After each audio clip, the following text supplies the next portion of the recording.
Our speakers today need no introduction. If you would like one, you can look at the speaker bios available online. Today we're going to talk about causes and consequences of October 7th and the aftermath, both for Israeli Jews and for Jews in the diaspora, as well as things happening around the Middle East. So for my first question for each of our panelists, briefly, and we'll start with Einat and just go down the line, on one foot, why did October 7th happen? So basically, October 7th needs to be understood as decades in the making. And it's decades in the making on two main aspects.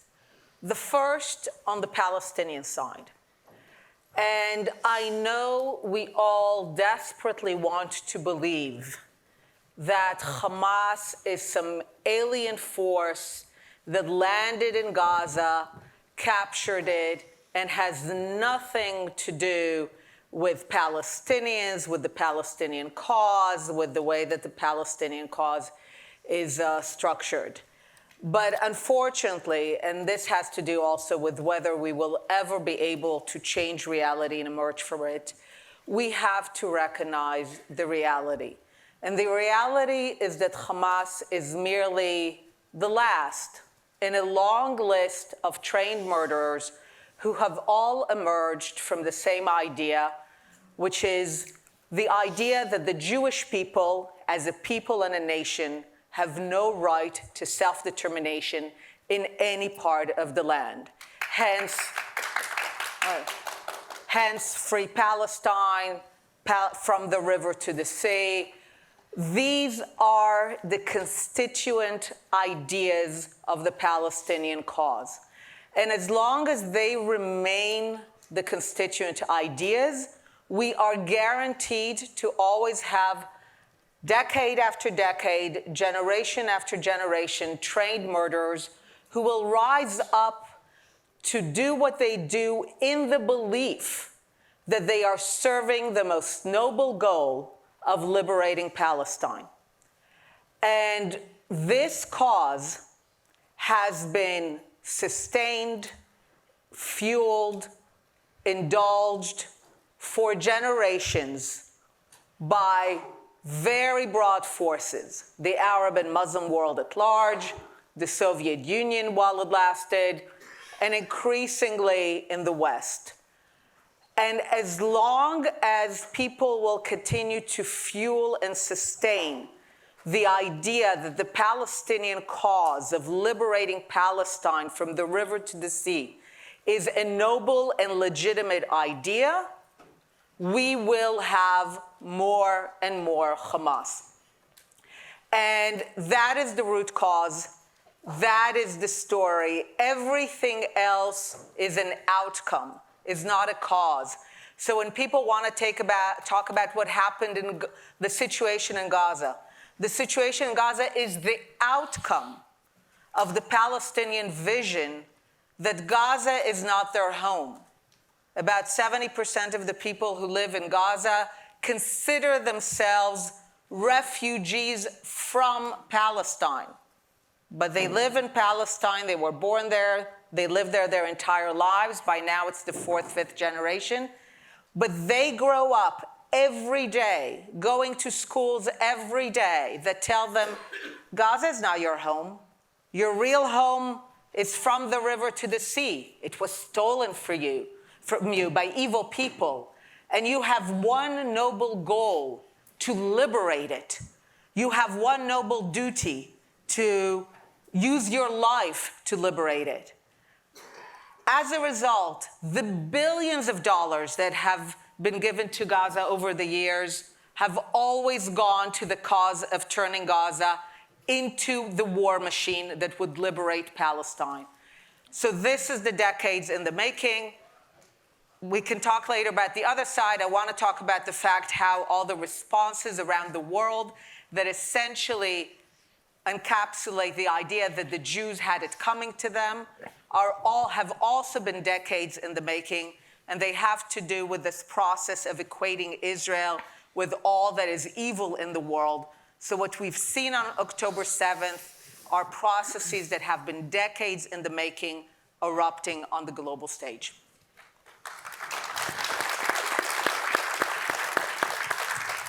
Amichai and Chuck? So I agree with Einat completely, which is a pretty rare thing, Einat. We usually have some areas of disagreement. But on the root causes, I completely agree. The word Hamas is actually an acronym, and it stands for the Islamic Resistance Movement. In Arabic, it's called the Muqawwama. Hamas is not a national liberation movement. It is a fundamentalist, jihadist, Islamist, genocidal ideology and movement that is dedicated to the annihilation of the State of Israel, to establishing a caliphate over the ruins of the State of Israel. It makes no distinction between 1948 borders, 1967 borders. And its goal is to join the rest of the Muslim Brotherhood, because Hamas is the Palestinian branch of the Muslim Brotherhood, in a construction project which could be decades long, hundreds of years long, to establish a regional and a global caliphate. That is what we're confronting fundamentally. So Einat spoke about the root causes, and we are 100% in agreement. Let me say a few words about the contingent. Why now? Why did this happen now? And let me suggest that really we can think about this in three main ways. One is naivete. Israeli naivete. We don't normally associate the word naivete with Israel. We tend to think about Israelis as being realists and not terribly naive. But what sometimes we forget is that Israelis or Israeli culture is essentially a Western culture that believes in Western notions of win-win politics, of live and let live, and that sometimes even hard-headed Israelis can be duped into believing that they can sleep in the same bed with a cobra snake, or a viper, or a tsefa, as we say in Hebrew. And that's what happened here. Especially over the last 3 or 4 years, Israel believed that with enough Qatari money, with enough work permits for workers from Gaza to work in the Israeli labor market, where they earn 5 and 6 times the amount of money that they would earn in Gaza, that we could reach some kind of modus vivendi. And we could reach some kind of long-term hudna, some kind of long-term arrangement with Hamas. And that conception of sort of win-win politics, of, well, they don't really believe everything that they say in their charter. That conception blew up in our faces in the most horrible way on the morning of Shabbat, October 7th. And we were naive. We also suffered from a failure of imagination. We believe that the Iron Dome system and the surveillance mechanisms that Israel has developed, the security fence that cost billions and billions of shekels to build, that all those technological mechanisms would protect us. We forgot that terrorism always learns and always adapts. And they found us where we were most vulnerable, and we were lured into a trap. But we learned the lesson here that over-reliance on technology and under-reliance on ourselves can be very, very costly. That's a very, very important lesson, not just for Israel, but also for the United States and the rest of the world. We were also very vulnerable because we were internally divided. We have a sense that Israel watches its enemies very closely, but we forget that our enemies watch us very, very closely. And Yahya Sinwar and Hassan Nasrallah and Mohammed Deif, they know Israeli society very, very well. And they saw us tearing at each other, and they saw Israeli reservists and fighter pilots saying that they will not come to train, they will not come to volunteer. I'm not blaming the pilots, by the way. I think they were doing the right thing. But our enemies identified a moment of unique division and vulnerability, and they pounced. That also has a very important lesson for the future of Israel. We cannot afford to be a mediocre country. We simply cannot afford it. Our margin of error is too narrow, and unless we are excellent in our governance, in our leadership, in our national security, we are simply not going to be. And that was a very, very important lesson that we learned. One more sentence, if I may, because I think we need to understand this conflict is fundamentally not Hamas-Israel war. It is an Iranian campaign to dominate the Middle East. And as part of that Iranian campaign, Israel has no place to exist in the Middle East. This war is not a Hamas-Israel war. It is a genocidal Iranian war upon Israel in which Hamas and Palestinian Islamic Jihad are just two proxies in a ring of proxies that Iran has been constructing around Israel for the last two or three decades. And this attack happened on October 7th, not necessarily because Iran directed Hamas to attack on that particular day, but because this attack is fundamentally aligned with what is called the axis of resistance, led by Iran and its interests. Specifically, Iran was desperate to make sure that it would disrupt the evolving circle of peace that is developing between Israel and pragmatic Sunni Arab states. There are no moderate Sunni Arab states, but there are pragmatic Sunni Arab states. And Iran was desperate to ensure that the coming together of an American-Saudi-Israel peace agreement, and especially American security guarantees to Saudi Arabia as part of a process of normalization of relations with Israel, that would be derailed. And so you ask one of your proxies to carry out an attack, knowing that Israel would retaliate, knowing that the world would be flooded with images of dead Palestinian babies, knowing that would inflame Arab public opinion all across the Middle East, hoping that will derail the prospects of normalization of relations between Saudi Arabia and Israel. Devious and strategic, and it's not a coincidence. But there's a second logic here, which is more difficult to prove.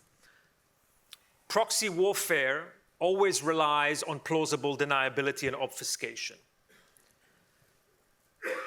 But the Iranians know that they are 2 or 3 months away from breaking forward and enriching enough uranium for 2 or 3 or 4 nuclear bombs. All they need is 2 or 3 months where Israel is bogged down in a war, where the United States is bogged down elsewhere. And of course, this also serves the Russian interests, because now the attention of the United States is split between Ukraine and the Middle East. The Iranians, and again, this is difficult to prove, but it makes a lot of strategic sense, want to find that window of opportunity of the 2 or 3 or 4 months that they need in order to enrich uranium up to 90% and to effectively become a nuclear threshold country. They were hoping that if you sow enough chaos in the Middle East, that might provide the window of opportunity to rush forward. So we have to understand these intersecting dynamics. Thank you.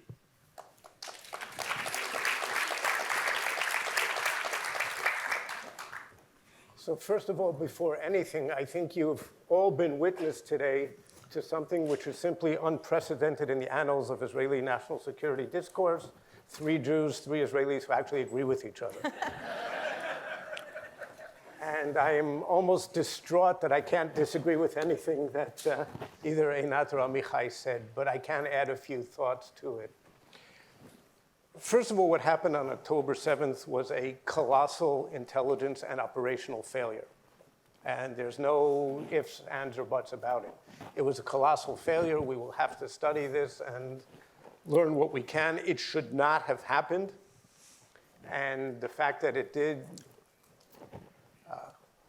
people are going to lose their jobs afterwards. There's going to be a day of reckoning when the war is over. If things would have looked very differently had the IDF responded as appropriately. Maybe there would have been another painful incident, but that's all it would have been, and not this tragic catastrophe. Now, like all great intelligence failures, it was, as Amichai was saying, a failure of imagination, but I would define that failure a little bit differently, in the sense that we didn't believe that Hamas had this capability. And so we didn't look for it. And not only did we not look for it, we ignored the information that indicated that it was happening. And like all great intelligence failures, it subsequently turns out that there was lots of information in the system. Consider 9/11. Who's going to fly a commercial airliner into a skyscraper? So there's information, you don't see it. The Yom Kippur War, the Egyptians can't defeat us without air superiority, which they don't have, therefore they don't launch a war. Well, their objective wasn't to win the war, it was to just change things, get things going. So is that failure? It was a function of the fact that the country has been totally preoccupied, obsessed, of course, with the so-called judicial overhaul. I call it a judicial wrecking ball. And the government was totally focused on that. Nobody was paying attention to what was happening, to the real issues, to Iran, Hezbollah, Hamas. The IDF, remarkably enough, spent the last half year, I mean, this is mind-boggling, as someone who was in the defense establishment for more than 20 years, we were afraid that the IDF was coming apart at the seams, that the entire defense establishment was coming at the seams, and what they were doing is trying to keep the system together, prevent or minimize the number of pilots who were refusing. And like Amichai, when it first started, I must tell you, I was horrified. How can you not get a show up for Miluim? What are you talking about, for reserve duty? We all showed up for reserve duty for, you know, I'm an alter kakir, so I'm not, I don't do reserve duty anymore. For those who aren't familiar with the Yiddish phrase, alter kakir, you can translate it as a distinguished gentleman, or you can translate it. The other translation I'll tell you outside. What do you mean you're not showing up? Well, I also came to the conclusion that he was right, that they were right. There was a failure of a concept here. There was a strategic failure. It's not that anybody forgot what Hamas's fundamental nature is as a genocidal, jihadi organization. But we did think in this, and I'm saying we, I bought into the assessment, that at least for a while we could reach a modus vivendi, and that Hamas was willing to try and focus for a while, at least on quality of life, standard of living, but just taking care of their own people. And of course, it turned out that this was part of a strategic deception, and they lulled us into this misbelief. And they added to it, and you have to give them credit. They also lulled us into some tactical deceptions. For example, the week before the war, there were once again, after a lengthy period of quiet, massive violent demonstrations along the Gaza border, so we're focused on that. And at least a significant part of the significant increase in terrorism in the West Bank in the last couple of years, and especially in the last few months, much of it was Hamas instigated, and in retrospect, maybe much of it was part of the tactical deception as well. So they planned this brilliantly, unfortunately, and I think this was an Iranian blueprint.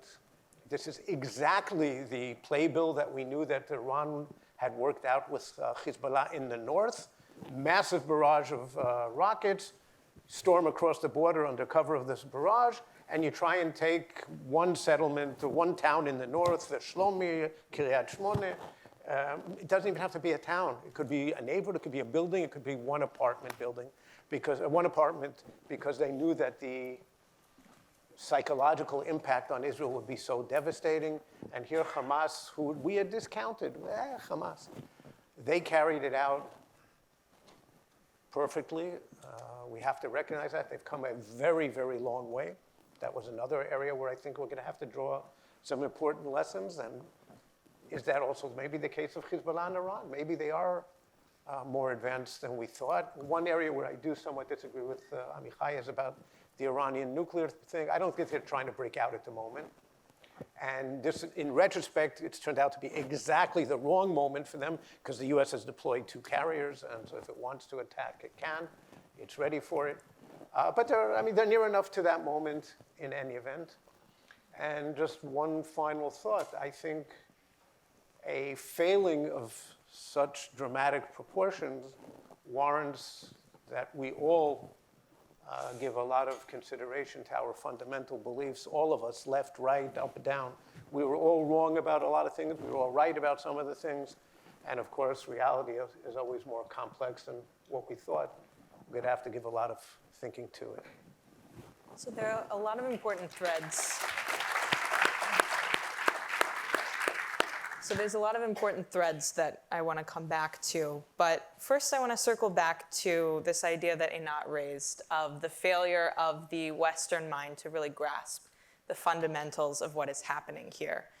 And another thing that I think the West has forgotten is what war looks like. And right now, we actually, despite what's happening on college campuses and despite what's happening on social media, US support for Israel is actually pretty high and even rising during the war. But the longer the war goes on, there's certainly going to be pushback from the West, seeing civilian casualties.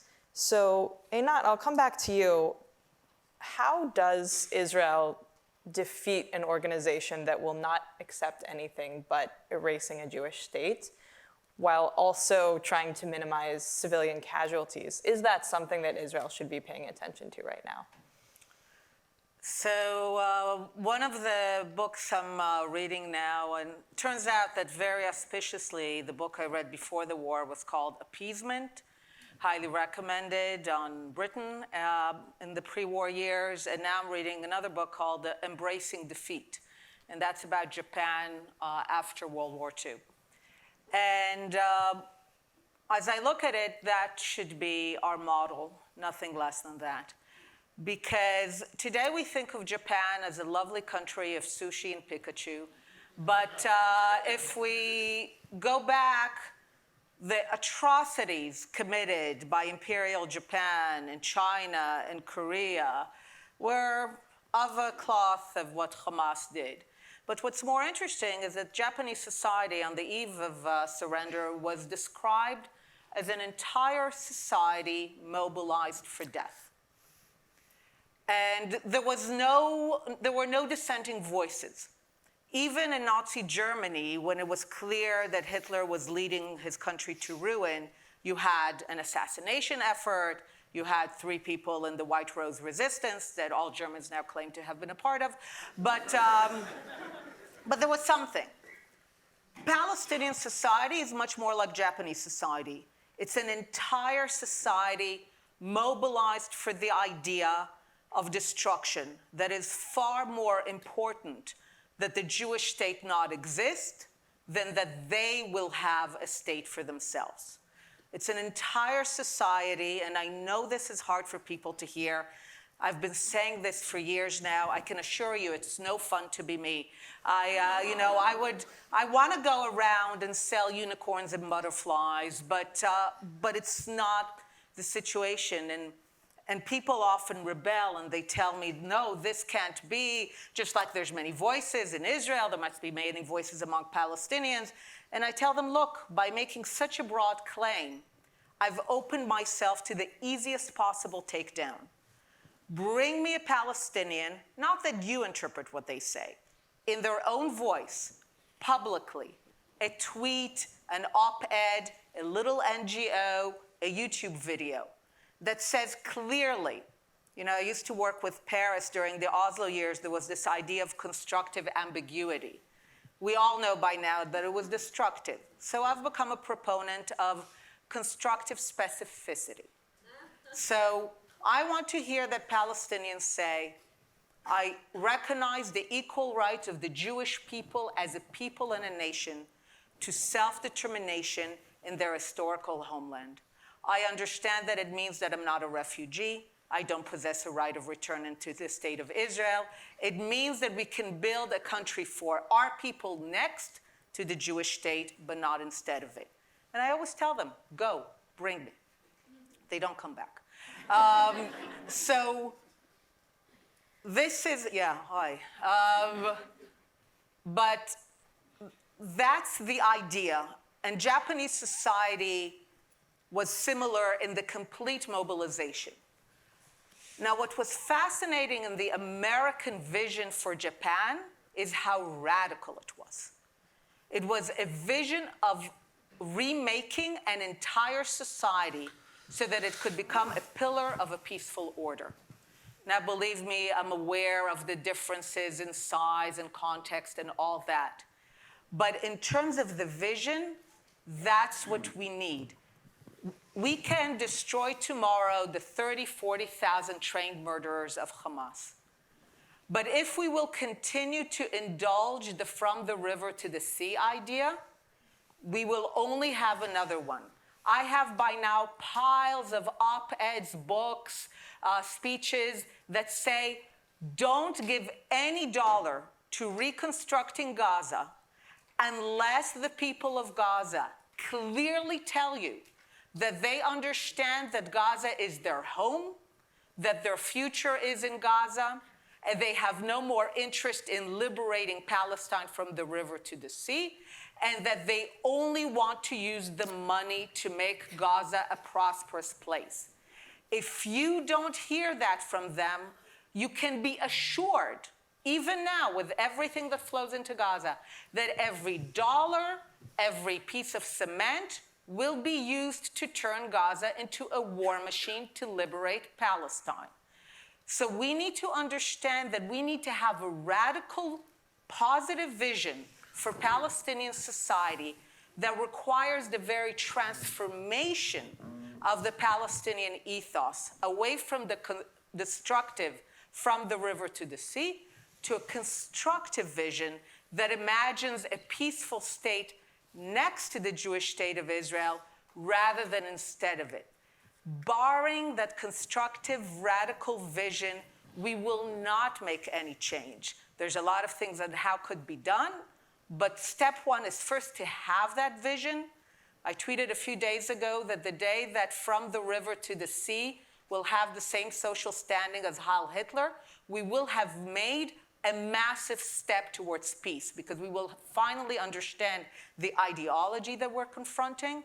So we need to finally understand that. We need to understand how broad-based it is.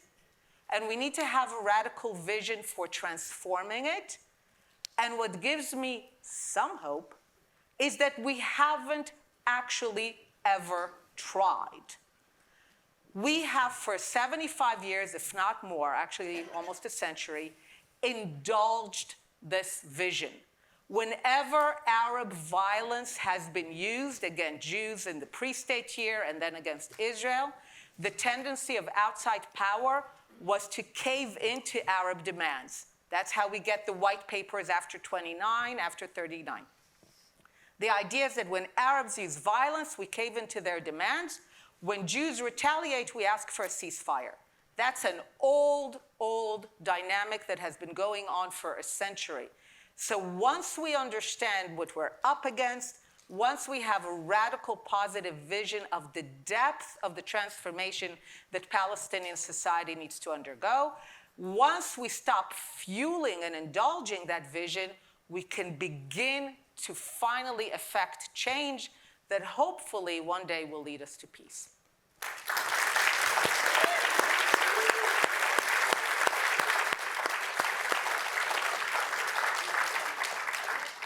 So we'll come back to the vision idea later, but taking us back to what's happening on the ground right now, Chuck, you wrote last week or a couple of weeks ago, which feels like a lifetime ago, that you see basically three options for Israel on the ground in Gaza. One would be a limited military operation that would not totally remove Hamas militants and would be unacceptable to most Israelis.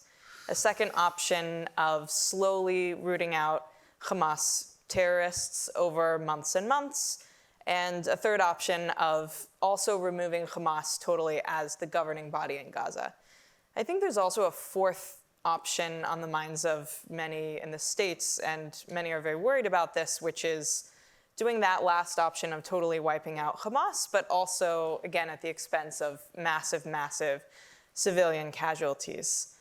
I wonder if you can talk us through what you see as Israel's strategy, which of these visions they are most leaning to in terms of what's playing out on the ground, and what happens if, in fact, again, there are massive civilian casualties and public opinion turns significantly. So I would maybe explain the three options a little bit differently in the sense that the first option was a strong response, much stronger than we've had to any of the previous rounds, but one which in essence, when the game is over, returns to the status quo. In other words, Hamas is still there. And I said that is something which is unacceptable for the Israeli public. The second level of escalation was to try and just go in, and this is a big option, to root out the tunnels and the rockets. And the third level was to also topple Hamas as the governing body. And basically 2 or 3 is what you were saying now is 4, is to essentially destroy Hamas. Now, what does that mean to destroy Hamas? First of all, it's an idea. And it's an idea which is, as Einat described, I think, eloquently, is very, very deeply embedded in Palestinian thinking. You can't destroy the idea. Over time, we can try and change some of that, but the idea is there. The question is whether we can really root out, destroy all the tunnels, all the rockets, and whether we can topple them. We're talking, well, they started the war with probably something like 30,000 rockets, Hamas and Palestinian Islamic Jihad together, and they've fired probably a good 10,000 by now. We can root out most of them. The tunnels, they're said to have 300 miles, 500 kilometers.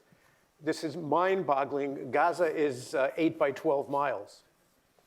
So it's as if every inch of ground you're walking on is hollow underneath. This is the worst kind of combat that exists. As I was saying before, it's not just house to house, it's in many cases room to room. And it's booby-trapped. And it's going into tunnels, dark tunnels. You don't quite know the layout, certainly not the way they do. And every time you turn a corner, who's waiting for you? And did you see all the booby traps on the floor and on the walls and the ceilings? And they're remotely controlled. Hamas is prepared for this. I think we have no choice but to essentially do this. And the price is going to be heavy for everyone. But let's assume that we can do all of this. This is the easy part. Once we've gone in and toppled Hamas, who takes over? Do we want to stay in Gaza long term? I think that's the last thing in the world that we should want, to be in charge of another 2 million Palestinians. Again, we've got enough in the West Bank. We're going to withdraw. Sooner or later, we're going to withdraw. So who takes over? Does Hamas come back? Well, then what did we do the whole thing for? What's the alternative? Is it the Palestinian Authority? That's the logical alternative because the PA is the internationally recognized Palestinian government. They were in power in Gaza in 2006 until they were overthrown in 2007 in a civil war by Hamas. Okay, how do you bring them back in? The PA is, shall we say, not the most effective governing body even in the West Bank. And Mr. Abbas, President Abbas, is 87. He was never a terribly audacious and courageous leader at the best of times. Smokes 2 packs of cigarettes a day. Okay. And, well, are they capable of doing it? If it's handed to them on a silver platter, can they do it?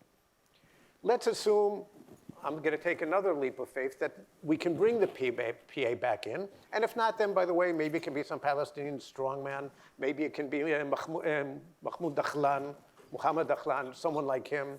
Maybe, I mean, who could possibly imagine this? Maybe there could be a Palestinian leader of integrity and substance. Maybe somebody like Salam Fayyad. Salam Fayyad. He was the prime minister until he was thrown out after a few years. Maybe there could be somebody like that. It's probably not going to happen. So if we're talking about anything, it's probably the PA, not terribly effective. Okay, now we've reinstated them. Now what do we do? Because Hamas remnants, at very best remnants, and other organizations and various individuals are going to try and kill the guy from the first second he's brought back there. Okay, international peacekeeping force, right? Maybe it'll be a US-led force, God forbid American troops, or maybe American commander, maybe a US-Saudi force, maybe an Arab force. Maybe the Arab countries might, for the first time, actually do something for their Palestinian brethren, the Saudis, the UAE, Egypt, Jordan, no one is going to, and Western countries, nobody's going to volunteer for this force. This isn't a peacekeeping force. This is a peacemaking force. International peacekeeping forces can be effective when both sides have a bona fide interest in maintaining the peace. And they just need somebody to separate them so that maybe there aren't incidents, so they don't shoot at each other. When both sides don't share that vision of peace, international peacekeeping forces are essentially worthless. So, I mean, you can lay out, and Western American leaders are talking about this endlessly. There's going to be a post-war, a new post-war reality. And President Biden, whose response to this whole thing has been absolutely incredible. I don't think an American president could have responded better than he did. But the president keeps talking about a two-state solution. From his first speech the day after the war started until yesterday, he's talking about the two-state solution. The Secretary of State is talking about the two-state solution. Now, if this is just diplomatic cover that the US is trying to provide Israel, okay. But if they really mean it and they keep saying it, so they're going to be held to it once this is over, what are they talking about? What kind of two-state solution? We haven't been able to reach it for decades now. And let's be honest, we just about outsettled ourselves out of any possibility. Let's say we still had a little bit of time to do it. The Palestinians have rejected every proposal for peace possible in the past. They could have had a state on 100% of the territory just about in 2020, and they kept saying no, and in 2008. And now in these circumstances, we're going to get back to two-state solution? Well, you know, alvai, I hope so. But I think the chances of all this happening are quite limited. And I don't know if you want me to say my suggested solution. I've for years have thought that the chances of reaching the two-state settlement are not very high. And I say it as someone who's an ardent supporter in theory, because I think it's the only solution that gives both sides most of their national aspirations. Nobody's going to get 100%, not in a negotiated settlement, maybe if a decisive victory if you could dictate terms, which we've never been able to do. But since we can't really reach a two-state solution, what I thought we should be doing is an idea that's been put forward by many people in Israel of a civil disengagement from the West Bank, meaning that we dismantle the settlements in those parts of the West Bank that we do not intend to keep, even in a final peace agreement. But the IDF remains deployed throughout the West Bank for security purposes. And in the meantime, until the great day when maybe there is a two-state solution, we gradually bring the settlers back home, but we've withdrawn from the vast majority of the area, at least in terms of settlements, in terms of security, in terms of civil control. We ensure our security through the IDF deployment. So we could spend probably 3 hours talking through what Gaza looks like after this, but I want to touch on something that Amichai brought up at the beginning about Israeli conceptions that turned out not to be true. And one that you didn't touch on explicitly is the gamble that Netanyahu made in dividing Hamas and the PLO, and in some ways helping prop up Hamas for the last 14 years in order to weaken and delegitimize the PLO. Netanyahu was not popular in Israel before this, and certainly there will be, hopefully, accountability after this. But of all of the factors, how much of a responsibility do you see the current Israeli government and Netanyahu in particular holding for the deadly consequences we saw on October 7th? Okay, I'll answer just very, very briefly, but then I want to talk about the goals of this war, because we have to get them crystal clear, and because each and every one of us has a duty and a responsibility to help the state of Israel achieve, and to help the Jewish people achieve the goals of the war. Just, Laura, to your question, Netanyahu is accountable, but he's not guilty. The only people guilty of this massacre are Hamas and Palestinian Islamic Jihad. Netanyahu is not guilty of the murder. The Israeli government is not guilty of the murder. The Israeli people are not guilty of the murder. But as leaders in a democracy, our leadership is accountable. And as Chuck has said, a political reckoning is coming. I don't think this is the time or the place to talk about it, because we need to win this war. And let me tell you what I think we all have to do and what our priorities have to be. Sir Winston Churchill. I'm not going to give you my Winston Churchill impersonation. I like doing my Winston Churchill impersonation, but in the shower mostly. But when when Sir Winston, thank you, when Sir Winston became leader of the opposition before he became prime minister, as the Second World War was already happening, he gave a very famous speech. It's called the Blood, Toil, and Sweat and Tears speech. But there's a line there which I think we should all have in our minds over the next weeks and months, and I want to quote it. Victory at all costs. Victory in spite of all terror. Victory however long and hard the road may be. Israel must dismantle and destroy Hamas, and everybody in the region and the world has to see and internalize that Israel has dismantled and destroyed Hamas.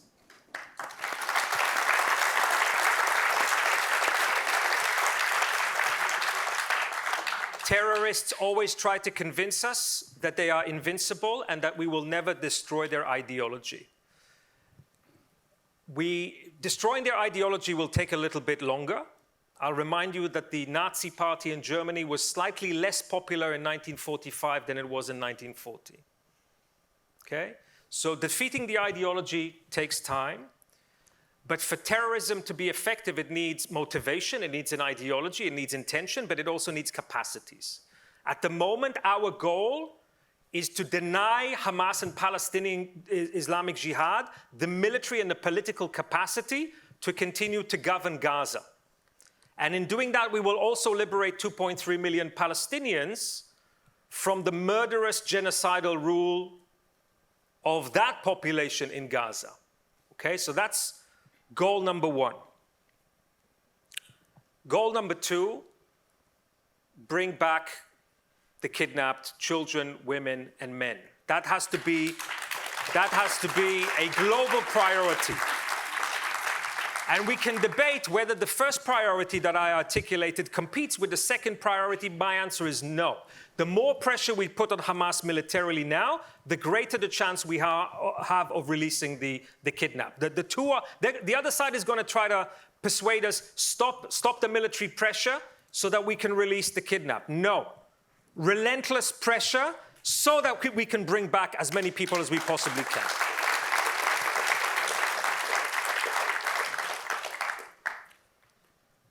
The third goal is to contain this conflict and to make sure that as much as possible, Israel is able to focus on the first goal of dismantling the military and political infrastructure of Hamas by deterring Hezbollah from coming in and making sure that Hamas is not successful in instigating an intifada in Jerusalem and the West Bank. And here there's a lot of really good news, folks, really good news.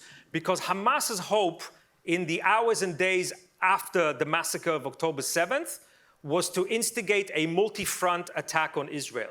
In fact, they called this military operation the Al-Aqsa Flood. Why Al-Aqsa? Because the hope was that this is going to be so spectacular, so gruesome, we're going to get Arab Israelis turning upon their Jewish neighbors. We're going to have Jerusalem rise up against Israel, the West Bank rising up against Israel, Hezbollah rising up against Israel, Shia militias in Lebanon and Syria and Iraq and the Houthis in Yemen and all of that. They've managed to achieve a little bit because there's a little bit of conflict in the north between Hezbollah and Israel. And we've had several attempts by the Houthis to shoot drones and missiles towards Israel. But generally speaking, that Hamas plan has failed. And that's a very, very, very important thing. In the slightly longer run, the state of Israel needs a Monroe Doctrine for Israel. President James Monroe in 1823 articulated a strategic doctrine for the United States that said the following: the American people will not allow a hostile foreign power to set up a presence in the Western Hemisphere that would threaten the United States. The state of Israel in 2023 needs its own Monroe Doctrine. Our goal will be to make sure that Israel is no longer encircled by genocidal terrorists that have the motivation and the capacity to threaten the national security of the state of Israel. And that should be our goal.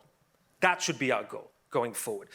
First we take Manhattan, then we take Berlin. First we dismantle Hezbollah, and in the appropriate time frame, we will make sure the West Bank, Judea and Samaria do not fall into the hands of Hamas, and we will make sure that the jewel in the crown of the Iranian proxy army, Hezbollah, is duly contained and ultimately dismantled of its capacities to threaten the lives of Israelis. That needs to be the strategic goal. So there's a short-term and long-term goal for all of us in this room. So our role, just one last sentence, our role, all of us, is to provide Israel with the oxygen necessary to achieve the goals that we've just been talking about. And that means economic oxygen, it means political support, and it means diplomatic support. And each and every one of you can do something. We can't all do everything, but each and every one of you can do something. Politically, diplomatically, economically, on campuses, wherever it is, to allow the people of Israel to defeat their enemies. Today, next week, and in 5 years' time. So I want to come back to, I think we're all clear on the... Before we go on, I just want to say, now we have what to disagree about. Okay, great. So I do want to get to that disagreement, but Einat, I want to return to you, and I really want to get clear on what happens after, assuming, and it is an assumption, but assuming Israel wins in Gaza, wipes out Hamas to the extent that it can, are there workable models for what happens, especially given that the ideology underlying Hamas will still exist?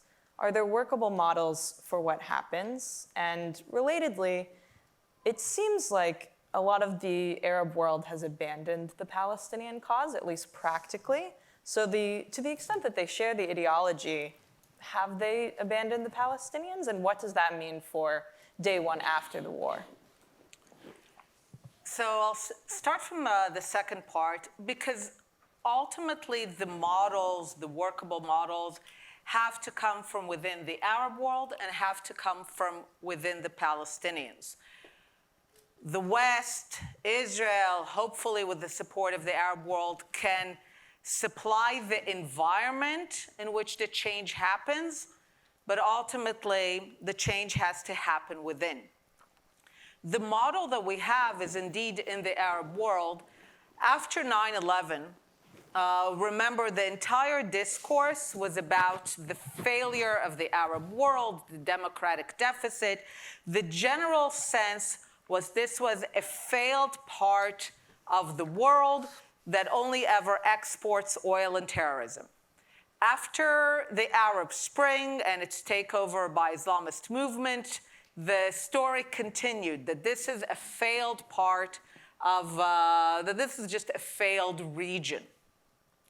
But in parallel, what was happening, especially in the Gulf, but also a bit in Morocco, is the emergence of local Arab leadership that realized that their own survival, and that is always the best kind of interest, that their own survival depended on the ability to chart an Arab and Muslim vision that was different than the one that was supplied by the Islamists and especially by ISIS.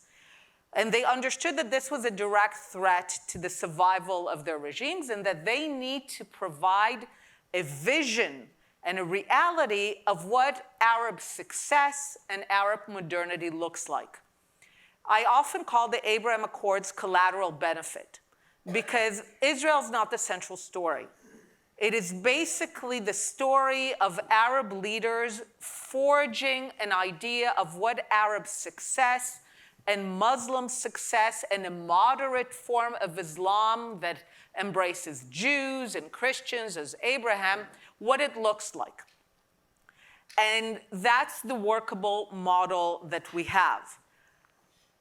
The tragedy ultimately of the entire Palestinian cause is that they were never under any pressure to go in any other direction other than complete destruction of a Jewish state.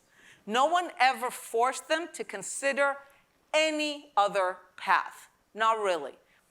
So the workable model is ultimately, we need to create a coalition with the Arab world in the West that truly finally confronts the from the river to the sea ideology and removes all the fuel that has been given to it for decades. This means, for example, that in Gaza and in the West Bank, you cannot have a single UNRWA school operation standing. This is the organization that for decades has allowed the West to pour billions into indulging the Palestinian vision of from the river to the sea. We need to just remove the fuel, begin to dry the swamps that have really given rise to all of that. We need to create that coalition with Arab countries because Arab countries, even more than the West, are in a position to tell Palestinians enough is enough. To the credit of Arabs, they always knew what the conflict was about. They knew that it was never about settlement or occupation or even East Jerusalem. To their credit, they knew that it was always a mobilization against the idea of a Jewish state in any borders.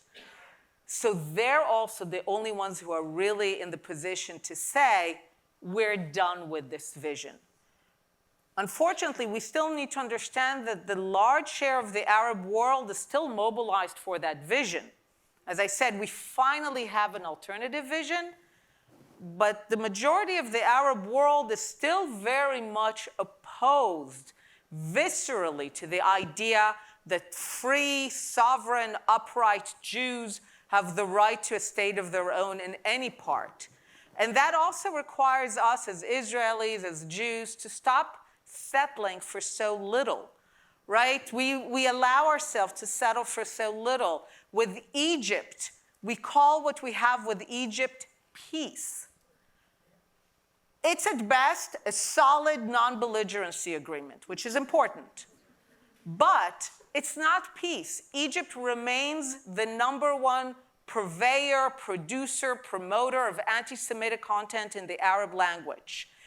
There are no cultural connections, basically no economic connections, no tourism. I have an Egyptian colleague who's now a great Zionist who says that think of Egypt as if the Third Reich was a failed state, so no one would bother. So the idea that these ideologies against Jewish freedom, Jewish self-determination, Jewish sovereignty are still very deep in the Arab world. So we need to recognize it, we need to not settle for less, and we need to create a coalition with the West, with the Arab world, to begin to put pressure and to end the century-long tragedy of indulging Palestinians in the notion that destroying the Jewish state is a noble cause.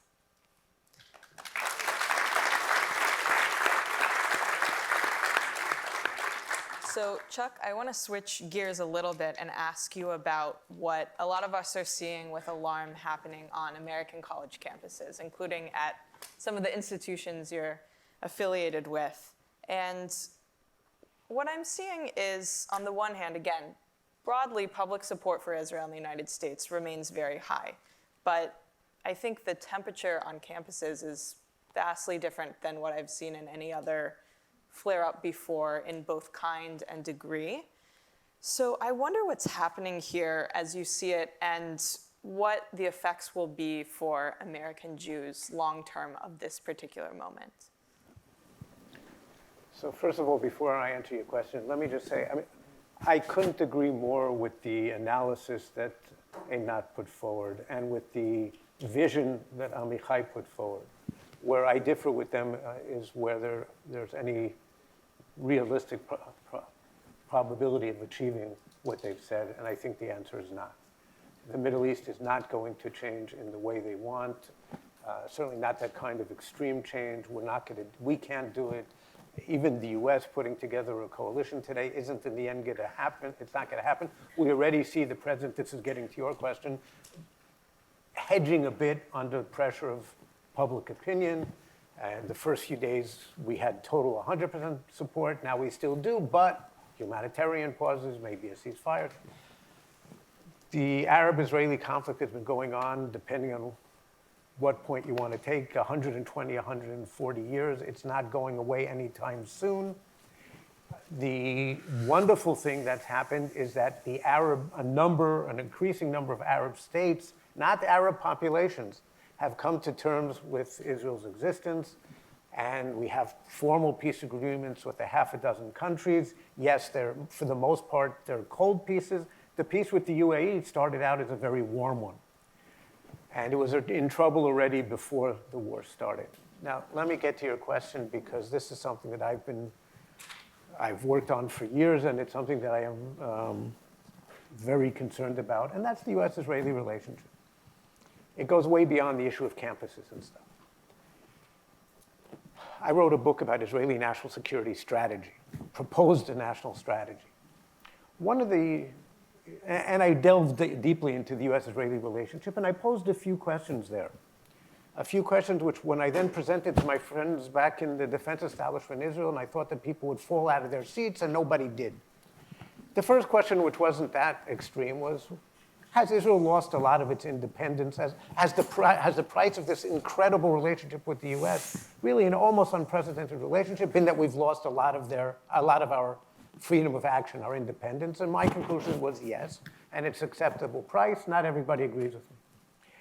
The second question was, can Israel even survive today without the US? And that was a question where I thought everybody was going to fall out their seats, including in the general staff and in various other places where I presented it, and everybody kind of yawned, oh, yeah, okay.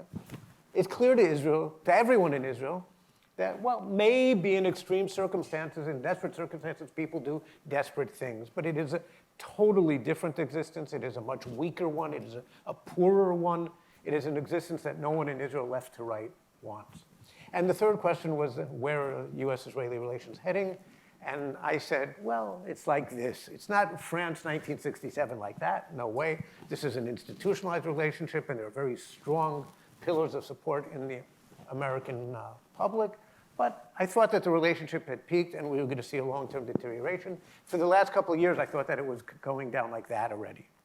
Last, I believe it was in June, a poll came out which for the first time showed that more Democratic voters support the Palestinians than Israel. Okay? That is a poll that should have shaken the Jewish community, that should have shaken the leadership of Israel, shaken the pillars. And among young voters, that was overall, there was a 1 or 2% majority for the Palestinians. Among young voters, there was a great majority, a significant one. Americans, everyone in the world, have grown up for the last 50 years, generation or more, generation after generation. It's not the narrative of the Holocaust and of Israel's dramatic rebirth and of the heroic early decades and the great victory of '67. It's a narrative of occupation, endless occupation, and we're totally at blame for this. We are partly, but the Palestinians have rejected every proposal. It's a brutal, racist, apartheid, occupational, blah, blah, blah state, and some like to throw in the word Nazis, because of course that sounds very good. But they've grown up on this, generation after generation, and these people are they're already at mid-levels in the American government, and as the years go by, the numbers will increase, and the pro-Palestinian, pro-Arab community in the US learned from the Jewish experience, and so not only are they building a pro-Arab, pro-Palestinian lobby in general at the grassroots, but you see, for example, if in the early 2000s, the 90s and the 2000s, the American peace team, Dennis Ross, Aaron Miller, my friend from, is it Princeton now? Dan Kurtzer. Okay. The entire peace team, the line at the time was that there were more among the American peace team who eat kosher food than on the Israeli team. But that's changed. There are a lot of Muslim people in the administration today, and especially in the relevant areas to us. And we see it on the campuses. And it's, of course, it's part of this, the woke mindset. So Israel, of course, is part of a colonial racist endeavor to stamp out Palestinian rights. It is very hard to counter this, and young people don't have the tools to do it. They don't have the information, and they've also grown, even the good Jewish kids have grown up with the, at least partly with the occupation narrative. So I am very concerned about this. I think short term, the war helped us. God forbid that it had to happen this way. But I think a lot of people in the US and the world came to understand what we've always said. If any inch of Israeli territory was ever conquered by the other side, whoever lived there would be slaughtered. And people say, yeah, you guys are overdoing it. Well, I think we showed them that that's true. And people have a better appreciation of what Hamas is all about today. But look what happened. A week after the worst event since the Holocaust, the greatest number of Jews killed to the Holocaust, a week later, the world is all worried about Palestinian casualties. And I'm not, casualties, civilian casualties are civilian casualties. They're horrible wherever they happen. But there was a reason for this, and there's something called a just war. And that's what we're fighting now. And that doesn't mean that every single attack maybe had to be done exactly the way it was. I, as an outside observer, don't have the tools to judge every attack. And I think people should be very careful when they criticize, because they don't know what the IDF was really targeting, and the IDF really tries to get it right. But the pictures on TV look horrible. They do. War doesn't, it's hard to take pleasant, uplifting pictures of war. War is heinous by definition. We have no choice. And I think after a brief respite, we're going to see, we'll go back to where we were just a few weeks ago, where Israel has got growing trouble in the US, and there's going to be growing pressure to go back to the two-state solution, and then it's going to turn out that that isn't viable, and things aren't going to be great. So let me just echo what Amichai was saying, is we need everybody. We need each and every one of you to participate in this effort. So just to wrap up, I know I want to be cognizant of getting everyone to the next session. Einat, there have been a lot of comparisons in Western media of this being like Israel's 9/11. And I don't think the comparison is quite right, but do you see this moment already fundamentally changing the way Israelis see themselves in a profound way? It's too soon to know what this will do to Israel. I mean, we're talking here and we're talking policies, and the truth is, I think a lot of us fear to really touch the darkness of what happened. The complete collapse of the sense of security, of our ability to be who we are. You know, for years, people would ask me, how can you live in Israel, mostly non-Jews, how can you live in Israel knowing that all these rockets are arraigned against you, covering all of the country? And my answer was always one word: denial. And there was an element of that, and just it's been ripped in such a brutal way, and one that was designed to really terrorize people in their most intimate places, at home, with their families, in the safe room. What that means, how we reconstitute ourselves, what kind of country we create. All of these questions will be asked in a very fundamental sense. Right now, there's almost a bit of a high of mobilization, of people mobilizing on the civilian side and the military side. But ultimately, we'll have to ask ourselves the deepest questions about who we are, what we are for, what we can promise ourselves. A few months ago, I wrote a piece for Sapir, it's this publication on Jewish issues. I was asked to write the headline, "Israel is a Liberator." And this was in the midst of all the judicial issues. And I told my editor, I said, look, I'm not able to get past the line of Israel has liberated us to be idiots. And I told him I just can't get past that. So ultimately, with his help, I wrote a piece that sounds much nicer, but ultimately has this message that once you're a sovereign people, the good, the bad, and the ugly is all at your door. But I ended this piece with the notion of like, how many mistakes can we afford? How many stupid misdirections can we have before the entire third sovereignty of the Jewish people is in danger? And I said it took the Jewish people nearly a century to recover the second sovereignty, and then it took them 20 centuries to recover the third sovereignty. But if the third sovereignty goes into question, then the Jewish people will never recover from that. And I think this is, and believe me, I am scared to go into those depths and those questions, but they are somewhere on everyone's minds. Right now, we're in a certain high of mobilization, but ultimately, we will have to ask these questions, to ask ourselves how much we're willing to sacrifice. I completely agree with Amichai. Other countries can afford to be ruled by corrupt mediocrities, not Israel. We don't have that margin of error. A lot of our best people will have to go back into politics, into civil service. I think the genius of Zionism at the get-go was that we knew to be both Sparta and Athens. We were a mobilized society that knew it had to sacrifice, but we were also incredibly creative and democratic and really created beautiful things in the Hebrew language and for the Jewish people. And then we just got a little too comfortable being Athens. And I think whatever positive vision we'll have, it will have to go through the merging again of being both Sparta and Athens. Thank you all so much.